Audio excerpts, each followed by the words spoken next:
Bestie, I just read a Reddit story and we have to talk about it.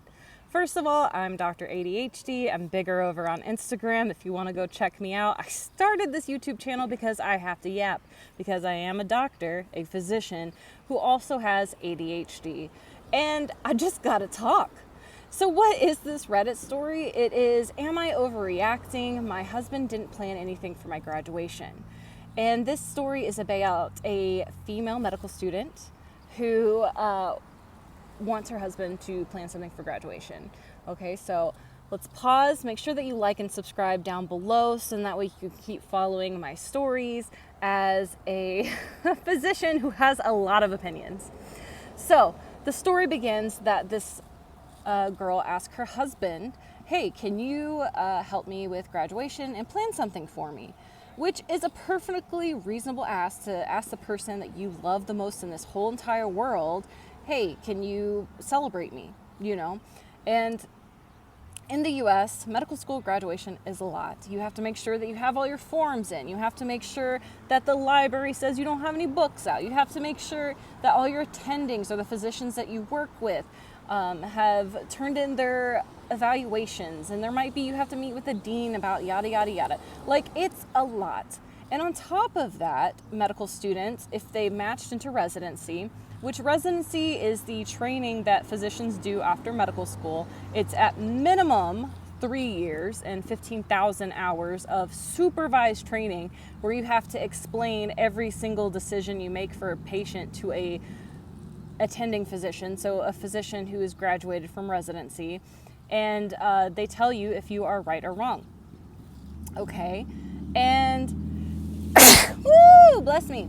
So if you are blessed enough to match into the US, because not every med student matches, you have to get ready and onboard onto that. And first of all, we don't get to choose where we go for residency. It's not like most jobs where you apply and then you get offers and then you decide.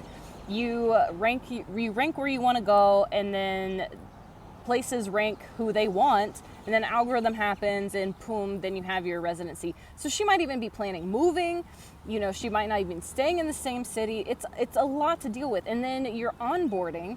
Everyone starts July 1st. So you're graduating mid-May, and then July 1st you have to start being a doctor. So there's about a week or two beforehand where there's orientation. And again, you have to turn in a lot of forms because you have to be credentialed, or basically proving to insurance companies that you're a real doctor so they'll actually pay for your work. You have to turn in a whole bunch of identification numbers. You have to set up your NPI number, your DEA number. These are numbers that identify you when you prescribe anything to patients. It's a lot of work. It's overwhelming. Okay, so I can see why she wanted somebody else to plan her graduation.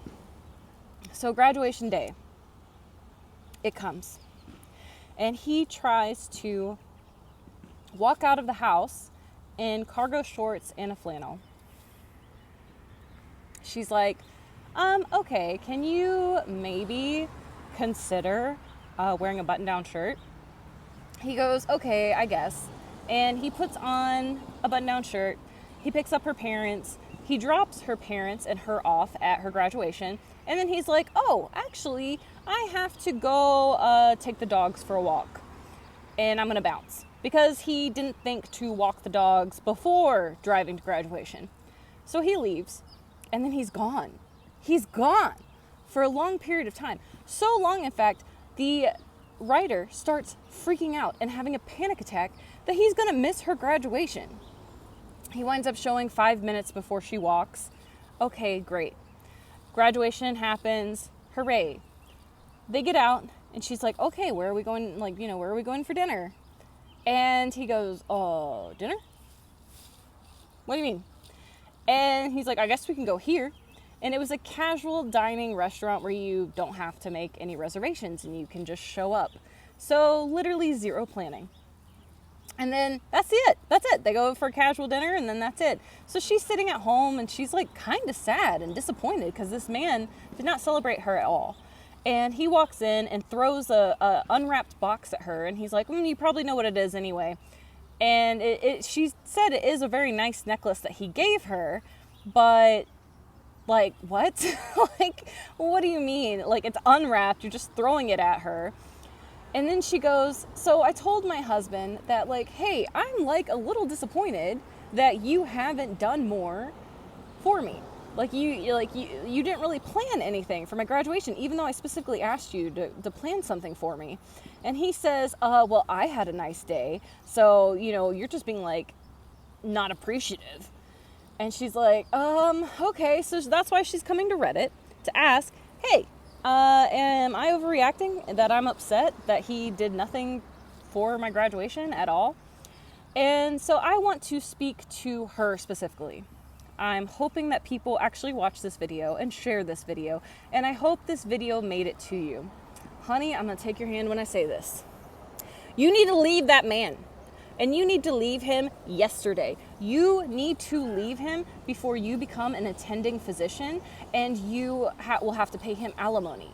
Because listen, the rate that it's going, this man does not like you. He does not respect you. He does not care about you. And he's made it blatantly obvious he doesn't care about you. And so I know there's going to be people in the comments who say, well, actually, she did not specifically say exactly every single little thing that she would want for her celebration. So therefore, it is her fault, and it's perfectly acceptable that he did that. This is how he decided to celebrate her. I want to remind you all, this is her husband.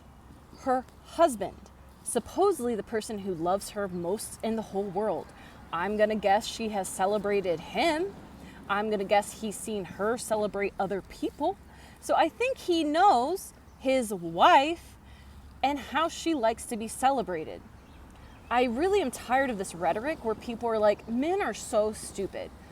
Like, pick a side. You can't have it that way. It's like literally the duality of man.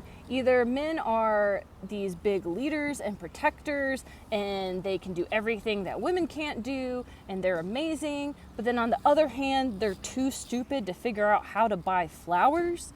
They're too stupid to know how to unload a dishwasher. Like, make it make sense. How are men getting away with this rhetoric that like, oh, we're the most powerful, we're the smartest, we're the best. But then on the same hand, they're like, oh, my little man brain cannot handle, like I can't figure out a dishwasher. It is just so hard for me. Also, give me the nuclear codes. It's safe, I promise. I won't blow up the world, I promise. But no, I don't know what flowers are. God, it's so hard. Like, give me a break, okay? Men are not stupid. They know what you want, and they know if they know. Listen, if you were his dream girl, he would have bought you flowers, he would have bought you balloons, he would have been yelling, screaming, he wouldn't have left, he would have woke you up that day with confetti and made you breakfast, and like he would have celebrated you that day. Because listen, you graduated medical school, and he is showing you that he doesn't care about you. Like, this is a huge deal. You have been working at this goal for the past 8 years minimum. A lot of people even do masters in between their undergrad and med school. So like 8 years minimum of education past high school, and you just finished it. And there's a lot of people who start medical school who don't even finish it because it's so hard. People fail out of medical school, and you did it. You made it through. You did your rotations. You've done it. You deserve to be celebrated. And this man is just showing you that he does not like you. And so even if we want to play devil's advocate here and be like, oh, well, you know, he was born under a rock. They got married yesterday. It was an arranged marriage. He has no females in the family. He has no friends. You know, he has no one in his life that he's ever given a present to. He's never been to any holiday ever. So he's just like so inept. Okay, great. You still don't want to be with that sort of man. Because I'm going to tell you, being an attending physician, I'm a new attending physician. I've been a physician out of residency, and then I did fellowship, and I have been out of training for almost a year now. Let me tell you, anyone who's in medicine, if you're in healthcare, like if you're a physical therapist, respiratory therapist, if you're a nurse practitioner, or physician assistant, no matter what you are in medicine, even like CNAs, janitors, everybody in the hospital, it is exhausting to be in medicine, okay? We are seeing patients at their most vulnerable. We are seeing them when they're hurting. We're seeing them when they're angry, when they're upset, when they are grieving their diagnoses. Like, this is not an easy job. And you care for your patients. Like, over time you eventually learn how to like set up some distance, but it still hurts. It hurts when I see people get sick, and I know it's gonna hurt her too. You know, like it is an emotionally draining job, okay? And I just need you to know, like, you cannot be with a man and spend the rest of your, even if his intentions were good, if we want to play devil's advocate and say, you know, he's just stupid, even if his intentions are good, you need a man who knows how to unload the dishwasher. You need a man who knows how to celebrate you, because you're gonna have really hard days in medicine. It is going to be extremely difficult. And if you're with a man who downplays your accomplishments, who treats you like crap, who like proves to you that he doesn't care about you, it's just going to make your job that much harder. It will actually make you worse at your job if you have somebody who doesn't show compassion and doesn't show that they care about you. Like, girly, any girl who is in healthcare, listen to me. You are in a draining job. Do not be with these men who are even more draining. Okay? And I've seen so many female physicians, because I'm going to give you this. This man does not like you. So you want to know what's going to happen? He's going to tolerate you. He's going to tolerate you for so long until you're an attending physician and you're making a lot of money, and he might even say, oh, I'll take care of the home. I can be a boy boss at the house. And in that time, all his free time, he's probably just going to play video games. He's probably still going to make you want to make all of the appointments for your kids. He's probably going to want you to organize everything and to plan everything. You're going to be doing Christmas on your own. You're going to be doing all the Christmas shopping. You're going to be doing all the wrapping of the presents. You're going to be the one who fills everyone's stocking, and then yours doesn't get filled the next day. Like, that is your future. And then he's likely going to cheat on you, honestly, because he has all this free time to do nothing, because obviously he can't unload a dishwasher and he can't figure out how to buy flowers. Like, he's not going to be doing anything. So he's going to have a lot of free time. He's going to cheat, and then he's going to divorce you, and then you're going to have to pay him alimony. Girl, you have worked so hard to become a physician. Do not pay this loser man alimony. Like, if it's an actual relationship where men are actually pulling their weight in the household, and they are stay-at-home dad who gave up their career and is actually doing things at the home, like you come home and it's clean and there's food for you and you don't have to worry about all the extra like a real housewife would do. If you I agree they deserve some money, but if he can't even buy you flowers, girl, he's not going to be taking care of the home. He's not going to be taking care of the kids. He's going to say he doesn't know how. And so then it's just going to not be like a good life, okay? So I want you to imagine that. Like, you cannot spend the rest of your life with men who like treat you like they don't care, okay? Like, you have to be with men who celebrate you. You know, like, my boyfriend knows how much I like to celebrate things. And I just like casually texted him like, hey, it's like, you know, I was in the clinic and I was scheduling my patients, and it was like 6 months in the future, and I realized, oh, that's my birthday in 6 months. And I'm like, oh, hey, it's my half birthday. Just casually texted him, didn't even expect anything. And I come home and he has like cake and like my favorite flowers. I have many favorite flowers, and I just mentioned this favorite flowers like once because they're in season, and he got them for me. Like, that is the kind of love that you deserve and you should look for. Because, girl, like, you cannot be a doctor and also be a stay-at-home wife while working doctor hours, because you're going to be working 80 hours a week.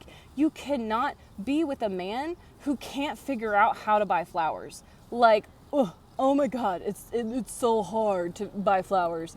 Like, it's not. It's really not. Men can do great things. There are good men out there, wonderful men out there, and we need to stop rewarding the men who don't care about us. Like, you gotta quit giving these men your time. You gotta quit giving them families. Like, they don't deserve to carry on their genes. Okay, if they don't care about you, like, pregnancy is scary. Like, you could in pregnancy. Okay, you could exist no more after pregnancy.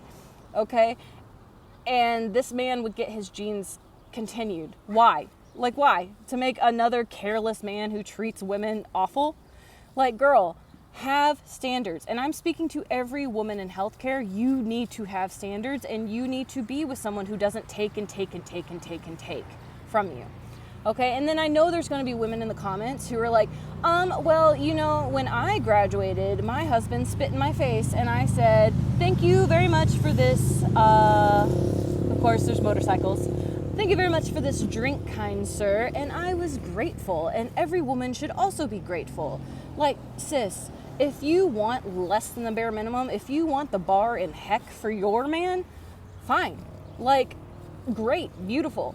You live that life. I am talking to the women who actually want to be cared for and actually want to be loved, and who don't want to waste their life giving all their life force and all their energy to someone who can't even respect it, who can't even see what they do for their man is worth it. Like, don't waste your time with men who don't respect you, because I'm sorry, him blatantly not celebrating you, him not, like, it's honestly more work to not plan anything. Like, it's gonna cause more stress for him not to plan anything. And like, he doesn't like you enough to want to see you happy. Like, why are we in relationships with men who don't want to see you happy, who like actually enjoy seeing you hurt? Because he knows you. That's your husband. That is the man that should be your best friend. And he can't even manage like the bare minimum. So I think that's all I had to say. And I appreciate you listening to my ADHD rant. If you would, like and subscribe. Tell me below what sort of videos you'd like to see. I would like to react to more Reddit stories. I will also like to react probably with my boyfriend as well with Reddit stories and TV shows and movies. And so if you'd like to see that, comment below. If you're from my Instagram, give me a little robot emoji so I know it's you. And then if you're not from Instagram and you found me through other sources, then give me a little green heart below. So then that way I can meet you for the first time. And I'm so happy you're here, and I hope you stick around. And I'll see you in the next one. Bye.